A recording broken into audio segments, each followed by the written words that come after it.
Hello, my OST family. I wanted to take a moment on this Erev Pesach to wish all of you a happy and healthy Passover. We all know that our Seders this year will be different than they have been on all other Seder nights, that gathered around our tables will not be the same loved ones and the same friends who have become like family that we always celebrate with. We know too that some of the traditional foods that we love, some of the traditional melodies that we're accustomed to, just many of the things that are familiar to us for our holiday celebrations will be different. But we are also grateful that we live in a time when technology allows us to connect with our loved ones face to face, so that if we can't reach out and touch each other physically, at least we can connect with one another heart to heart.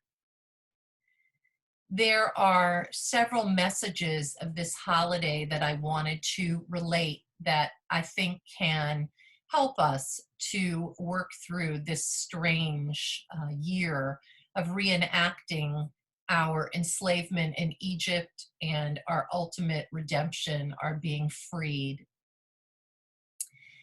Passover is in many ways a holiday about journey. Our ancestors were shepherds, people of the plains, lovers of open spaces, and they were free to wander as far as the eye could see. When they went down to Egypt, they descended into a narrow place. That's the English for Mitzrayim, or Egypt, a narrow place. One by one, their freedoms were taken away, their world contracted, their dreams became nightmares.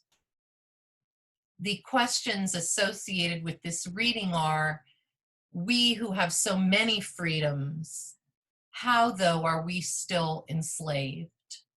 In what ways has this coronavirus limited our freedoms and forced us to be constricted, to be isolated, to be lonely? In what ways? And what are the narrow places we construct for ourselves? Not living with gratitude or not being able to see it. Not recognizing how fortunate we are to have loved ones and friends in good health. Not taking advantage of the beautiful spring weather that we have by going outside in the sunshine, tending our gardens, taking walks, whatever we can do that is both safe and healthy for our bodies and our spirits. In what ways do we relinquish our freedoms because we're afraid? In what ways? And finally, what binds our spirits and fetters our souls? What keeps us from traveling toward the fulfillment of our dreams?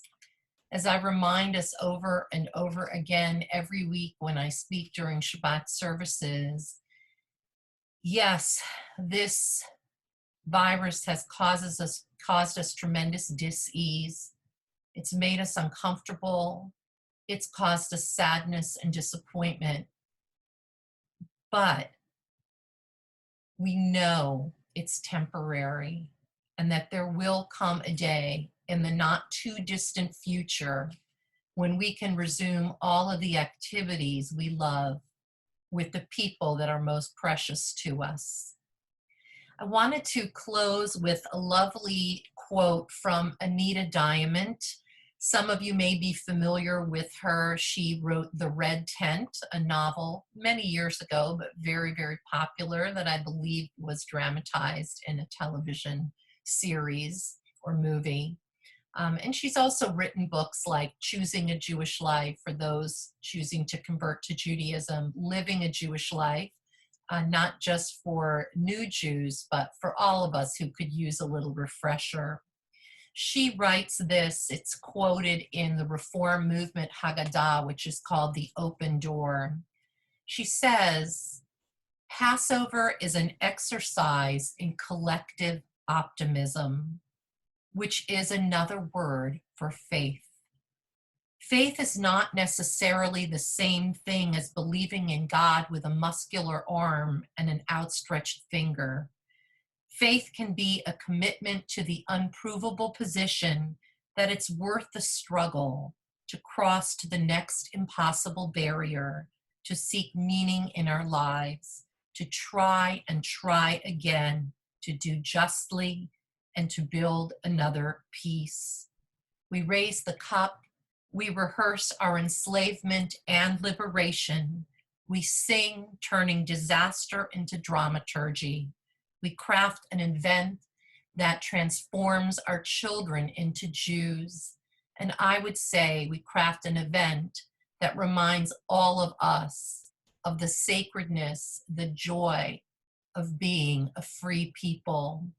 How can we turn this Passover into an exercise in collective optimism, into an affirmation of our faith in God, our faith in community, our faith in one another, our faith in ourselves? We will get through this. We will know freedom, absolute freedom once again, and we will celebrate purposefully, meaningfully, and joyously this festival of freedom, this Passover. If you have not already decided to, we invite you to join us tomorrow evening, Thursday night at 6 p.m. for our Ohef Sholom Temple Virtual Seder. Cantor and I have worked very hard to craft what we think is a lovely Seder and Seder experience. And we hope, we pray that the technology cooperates and that we are able to see one another's faces via the miracle of Zoom. I never thought I would say those words, via the miracle of Zoom. I miss all of you terribly. So much gratitude for all of your love and support.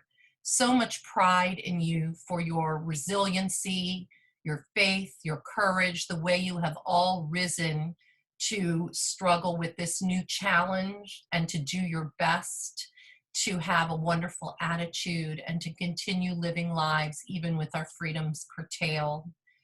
I love all of you very much, and I long for the day when we can all gather again in our Ohef Sholom Temple home. See you tomorrow night once again. Chag Sameach.